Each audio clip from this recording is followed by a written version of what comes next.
Hi, everyone. This is Jacqui Cooper with CryptoMom 2 Talk Show, and I want to welcome everyone back to this episode. I am very excited to be talking to this individual today who's located in Canada. I will introduce him in a quick second. For those of you that are new to the CryptoMom 2 Talk Show, I just want to share a little bit about my story and journey so you can have a little bit of background on why I'm doing this. So I am an attorney, but I'm also an educator. And I had always been curious about cryptocurrency. Last year, a little bit, maybe 2 years ago now, I started my journey in terms of buying, investing in an altcoin. And then I realized that there was so much creativity in this technology, the blockchain, that I wanted to share and introduce the people around the world that I was meeting and share their stories, as well as journal the ups and downs of my personal experiences. So that way there was guidance for you who might be just starting out. So today I have Ethan is on. He's actually an author and as well as someone involved in this cryptocurrency space. So I want to welcome you on. How are you doing today? I am well. How are you, Jacqui? I'm great. I'm great. So you are in Canada. What part of Canada are you located in? Toronto. Toronto. So what is the name of your book? It's called Once a Bitcoin Miner, and the subtitle is Scandal and Turmoil in the Cryptocurrency Wild West. Okay, so we're going to get a little bit into that in a quick second. For those that might not know about Bitcoin and Bitcoin mining, I'm just going to give you a quick kind of overview, and Ethan can also jump in as well. So basically, Bitcoin is the grandfather of altcoins, and anything that's not Bitcoin is considered an altcoin.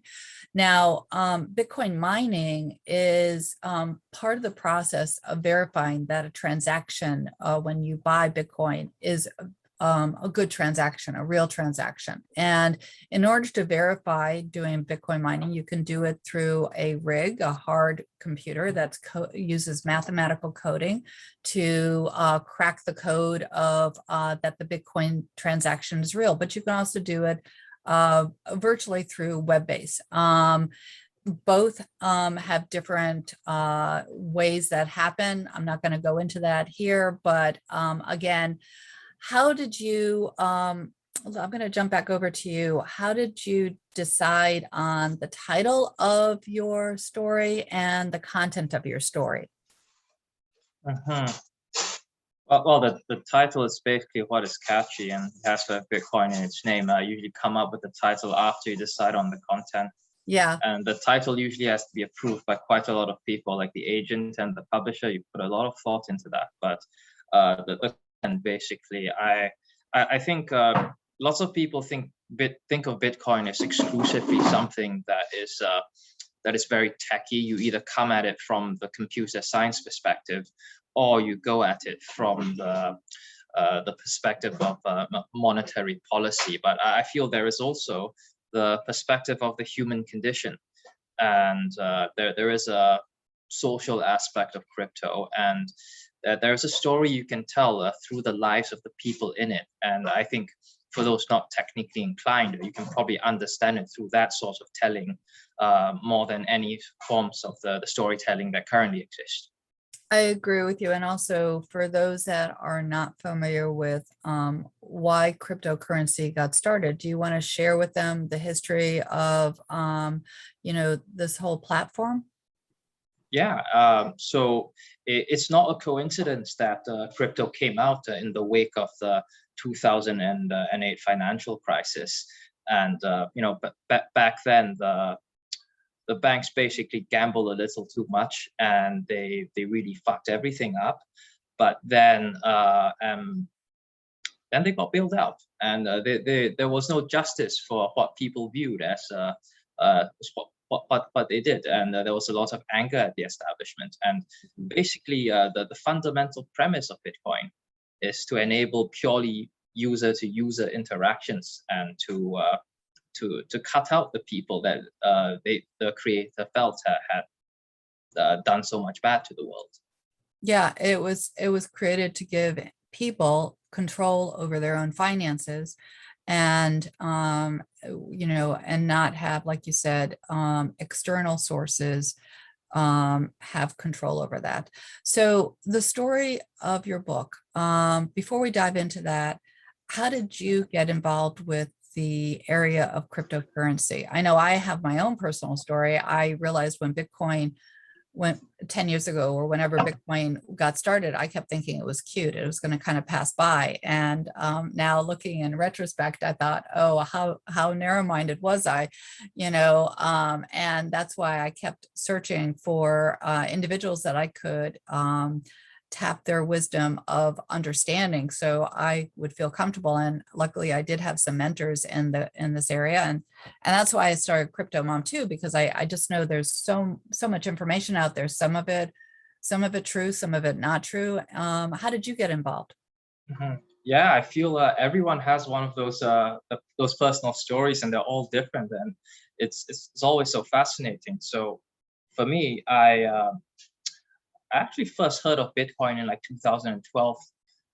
Yeah, maybe 2012, but I didn't read anything until 2013 when I talked to this guy called Anthony Diorio.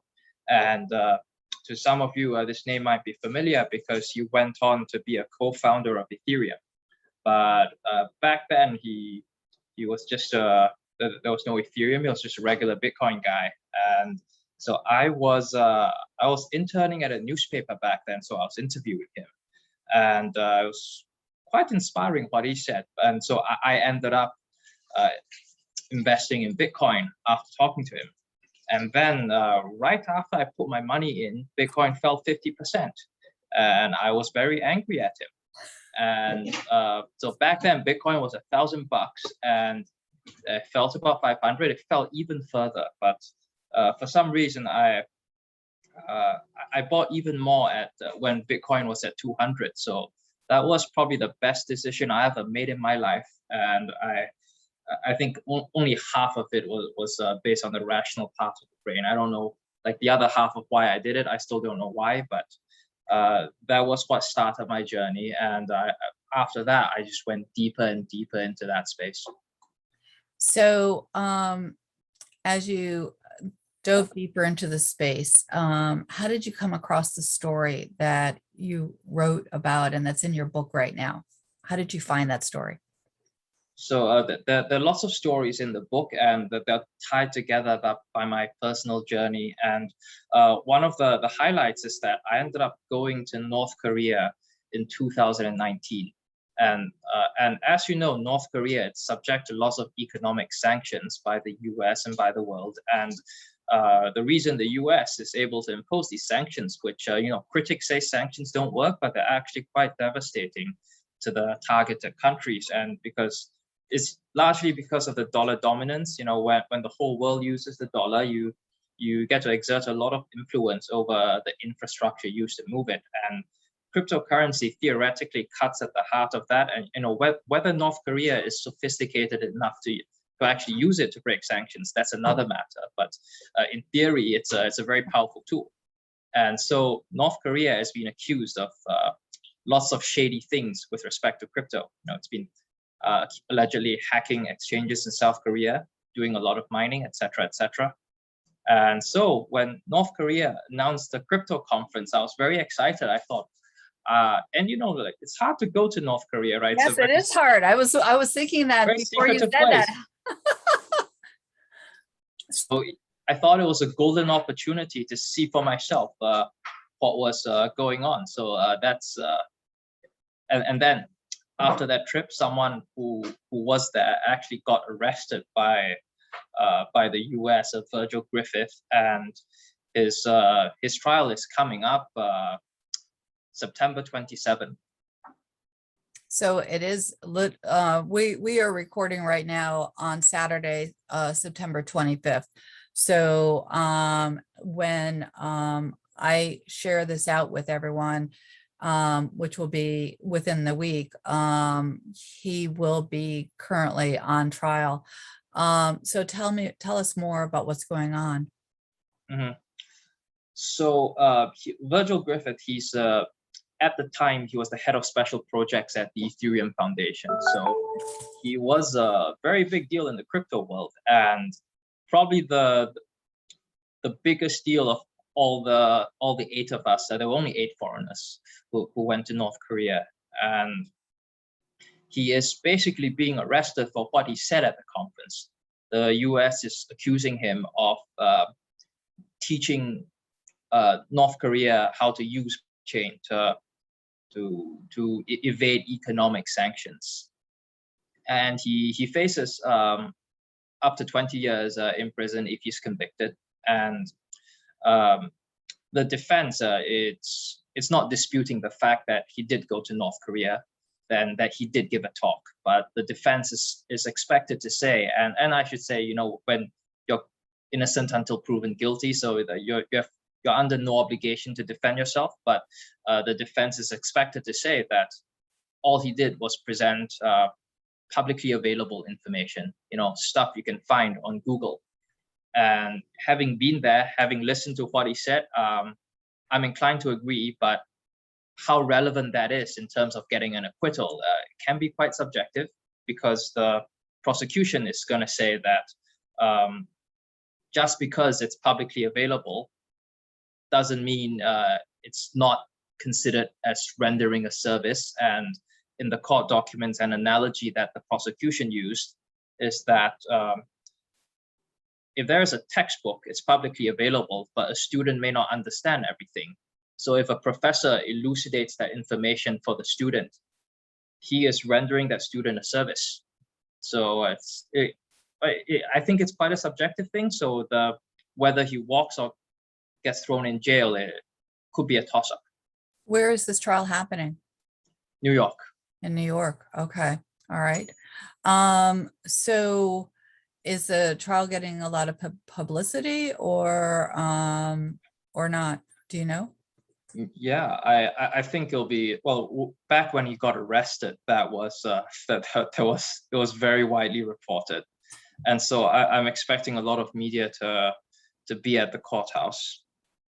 So tell me more about your book. Since this is a story about a real person and situation, tell me more about you know, the storyline there. Mm-hmm. So the book follows I guess the ups and downs. They follow the trajectory of Bitcoin. So from 2013, it follows me as I go through the 2017 Bitcoin boom and the ensuing bust. And aside from the story of Virgil Griffith, I also meet quite a few scammers. And I also write about a case currently before the Securities Commission in Canada. And yeah, and ultimately it's an examination of people's lives in crypto. And it's meant to be read like a novel. It's non-technical, and it's I think for people who are deep in crypto, it will grant exclusive insight into events such as what actually happened in North Korea. But for people who don't know much about crypto, it helps guide them in a way that's not too overloaded with jargon. And you're right. Every profession, every business, no matter, you know, where you are, there's always jargon. There's always, you know, when I, you know, stepped into the field of education, special education, you know, there's all these, you know, little words that, you know, parents need to know. Same thing in every field. So in your book, is it told through the eyes of a traveler, or how do you share these stories? Mm-hmm. It's a bit of both. So it's partly through my eyes, and I guess I think to do so, it probably serves as a good guide for the reader, because I begin the book like in the events of the book, I begin not knowing anything about crypto. But eventually I become like, I started a mining facility, and I became like what you would call an early investor. And but also it's a piece of investigative journalism. There are people who are accused of I guess, misdeeds. There is a guy who has a bit of a complicated past, one of the characters, and he rises to riches in the Bitcoin boom.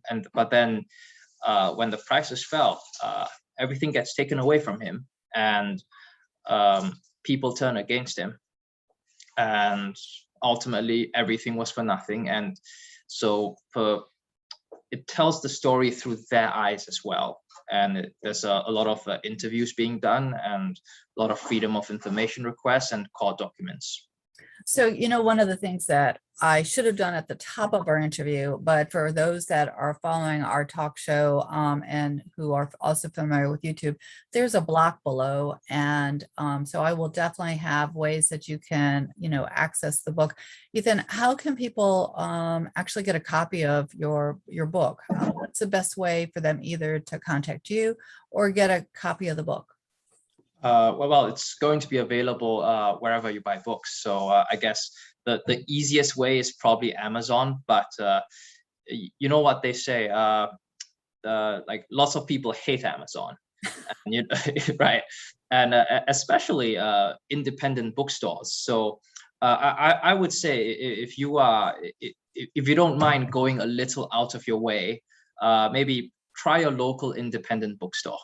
Okay, so again, we're continuing our conversation, everyone, but I do want to say that you can always email me at cryptomom2consulting@gmail.com, and I can, if you can't find a copy of the book, then I will put you in direct contact with Ethan. Ethan, can you say the name of the book again? And it will also be within the blog post that I'll be doing. So, but go ahead and say the name again.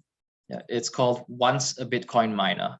Once a Bitcoin Miner. And again, everyone, definitely it's important to support authors and individuals who are writing about current events within our community and to learn about the stories, because it also educates us as to what we need to know too. What else can you tell us about your book or what you're going to be doing next?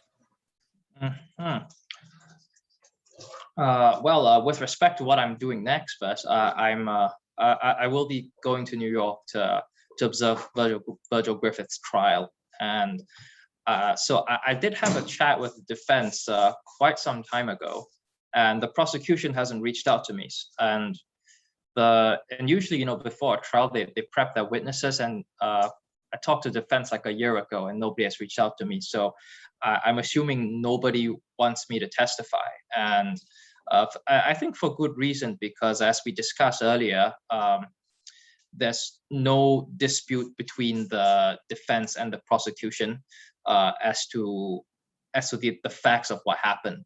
He did go to North Korea. He did give a talk. It's more of an interpretation. So I don't think they care to hear from people who are there, but I'll be there anyway. And so I actually have a newsletter. So I'll be providing updates on the trial. And I have a column in a newspaper here in Canada. I'll be writing about the trial as well. And I think of that as a sequel to the book, because when I finished the book, he just got arrested, so I wasn't able to have all these new events. And I think this is a very important trial, and so as to what I'm doing next, I'm paying attention to that. That's awesome, and I'll be keeping in contact with you so we can also have updates on this episode as well, because again, there's many layers to this. As you said, information that's public, how do you interpret it when you're providing a webinar, and we're all learners. So does that mean that I, as a teacher, can become liable depending upon certain situations that might happen? Again, there's many layers. So I think freedom of speech is very important. And so it'll be, like you said, interesting to see how the courts and everyone interpret this, both from the cryptocurrency world perspective as to other ways that this might be a precedent for other areas as well. Any last minute thoughts that you want to share with our listeners? No, I think you've been very thorough. Well, I appreciate that. And thank you for being on. Everyone, definitely like and subscribe to CryptoMom too. Also look in the little podcast area below, so that way you can reach out to Ethan and support him as an author, as well as an investigative reporter. It's important to stay current on special events that are happening within our community, because it does have wide impact. I know that, different countries are allowing Bitcoin and cryptocurrency, and other countries, are making announcements of cryptocurrency as being banned. So we all have to stay current. Thank you so much, Ethan, for being on, and I look forward to talking to you soon again. It was an absolute pleasure.